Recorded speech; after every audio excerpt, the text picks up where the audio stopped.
ஆண்டவராகிய இயேசு கிறிஸ்துவின் நாமத்தினாலே உங்கள் யாவருக்கும் என் அன்பின் வாழ்த்துக்கள்.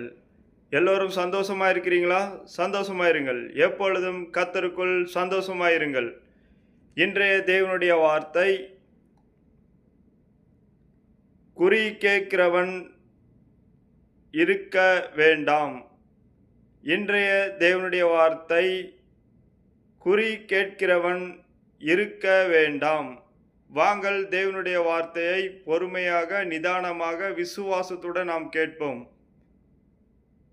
தன் மகனையாவது தன் மகளையாவது தீக்கடக்க பண்ணுகிறவனும், குறி சொல்லுகிறவனும், நாள் பார்க்கிறவனும், அஞ்சனம் பார்க்கிறவனும், சூனியக்காரனும், மந்திரவாதியும், சன்னத்துக்காரனும், மாய வித்தைக்காரனும், செத்தவர்களிடத்தில் குறி கேட்கிறவனும் உங்களுக்குள்ளே இருக்க வேண்டாம்.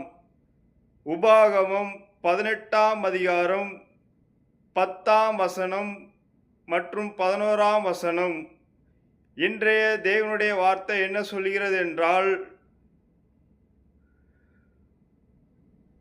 குறி சொல்லுகிறவனும், நாள் பார்க்கிறவனும், அஞ்சனம் பார்க்கிறவனும், சூனியக்காரனும், மந்திரவாதிகளும், சன்னத்துக்காரர்களும், மாய வித்தைக்காரர்களும், செத்தவர்களிடத்தில் குறி கேட்கிறவர்களும் உங்களிடத்தில் இருக்க வேண்டாம் என்று தேவனுடைய வார்த்தை சொல்கிறது.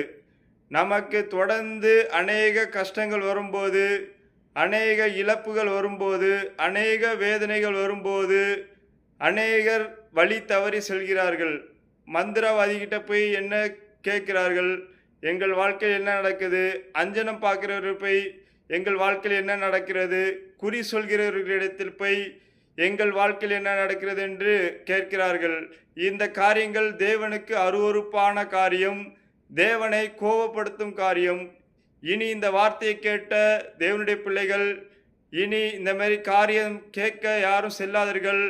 தேவன் ஒருவரே மெய்யான தேவன்.